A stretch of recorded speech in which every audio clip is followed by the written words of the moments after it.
Welcome to the 12th lecture of biology. Students, you are already aware about the organs and structures related to the respiratory system and their physiological aspects and how they are helping in the mechanism of breathing. In today's lecture, we will be discussing about the pulmonary air volumes and lung capacities and various terminologies related to it, effect of altitude on breathing, and an experiment to understand the role of diaphragm, and a comparative study of respiration in plants and animals. Starting with pulmonary air volumes and lung capacities. To understand this, we can see that student, you should know during the respiratory cycle there are various phases in respiration and there are various terminologies related to the lung volumes. This we can understand through a graph. In this graph we can see this is the y-axis, which is showing the arrangement of the volumes of the air, and on this side it is the time phase of the respiration.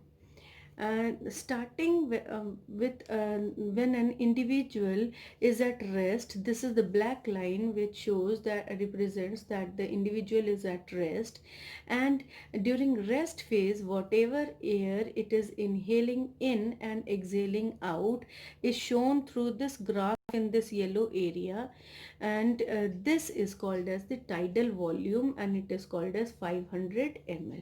So in a normal restful phase, whatever volume of air is breathed in and out is called tidal volume.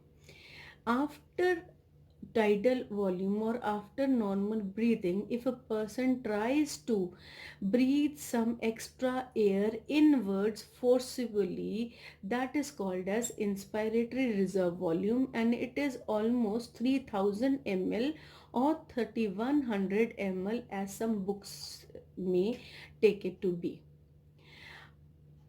After this, in extra volume of air which is inhaled, the air has to be exhaled out, and that also apart from tidal volume, some extra air is to be breathed out, and that is called as expiratory reserve volume, which comes up to be 1000 ml or 1200 ml. So what is expiratory reserve volume?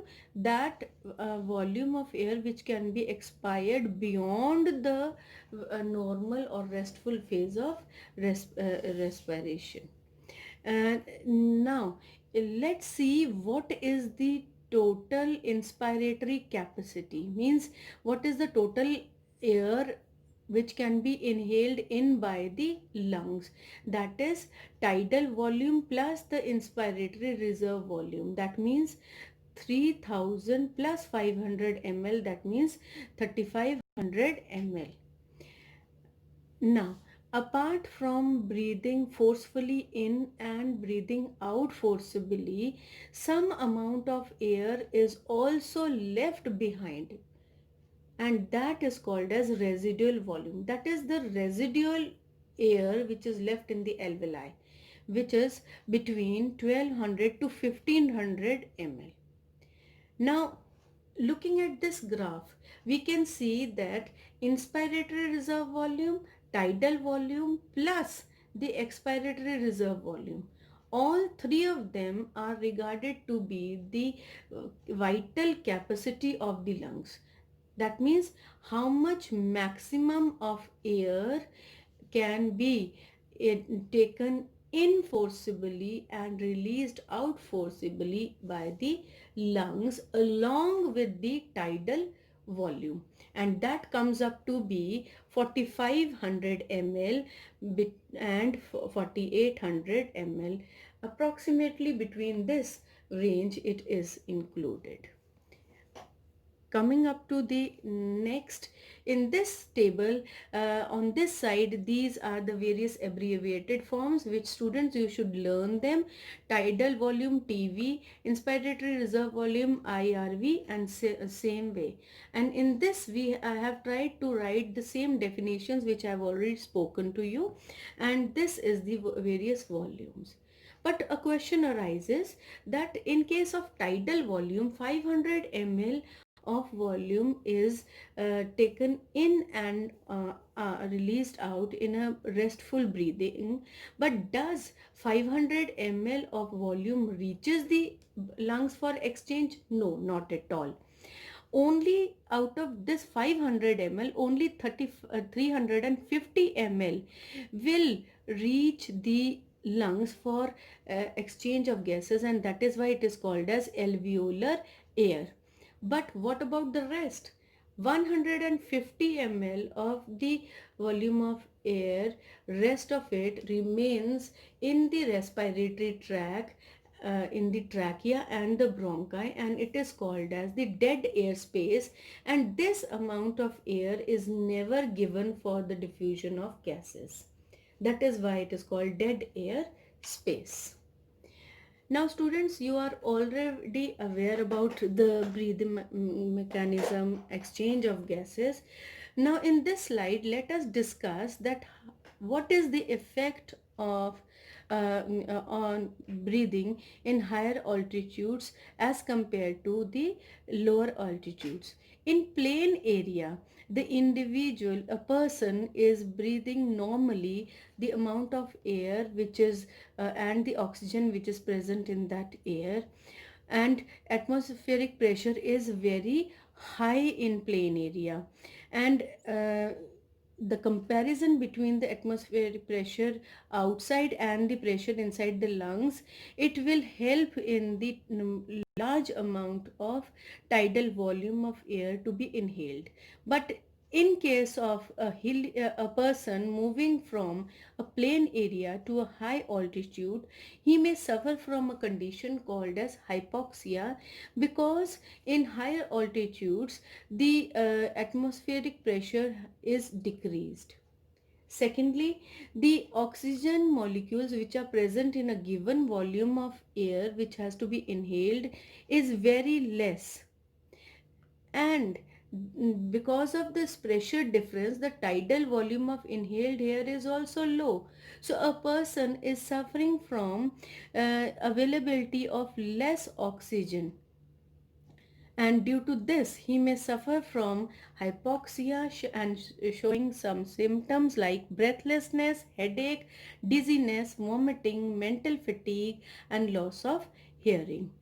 Similar like this hypoxia, if this hypoxia is continued for a long time, it can lead to a condition called as asphyxia.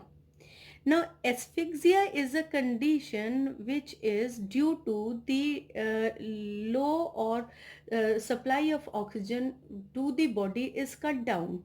Now, this can be due to the blockage in the respiratory tract, or choking, drowning, or the bacterial infection can be there which will block the supply of oxygen.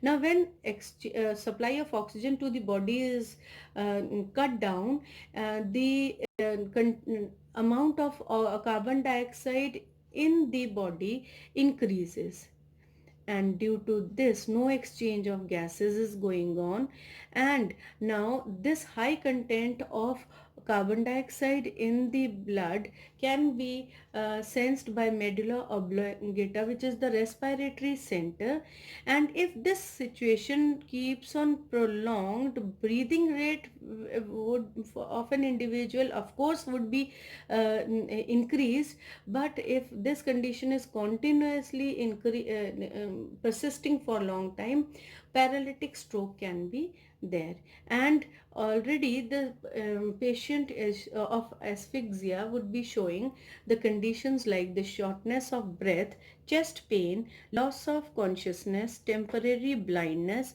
sore throat, and so on. In our next slide, we'll be discussing about the role of diaphragm in breathing, and it can be shown through an experiment where we have taken a bell jar and a white tube has been taken. Bell jar represents the thoracic cavity. This white tube represents the trachea and the bronchi, and to the at this end of the tube there are two balloons which are attached, which correspond to the lungs, and on the lower rim of the trachea of the bell jar there is a rubber sheet which represents the diaphragm. Students, you just remember the mechanism of breathing where we have already studied that due to the moving of the diaphragm up and down, the volume of the thoracic cavity or the chest cavity can be decreased or increased. Same thing we see over here. In this, if we try to pull the diaphragm down, we are increasing the volume of the bell jar. Pressure inside the bell jar decreases, and due to this the atmospheric pressure, which is high outside, will compel the air to rush inside, making the balloons inflate. Now the reverse happen if we release this rubber sheet and the diaphragm comes back to become dome shaped.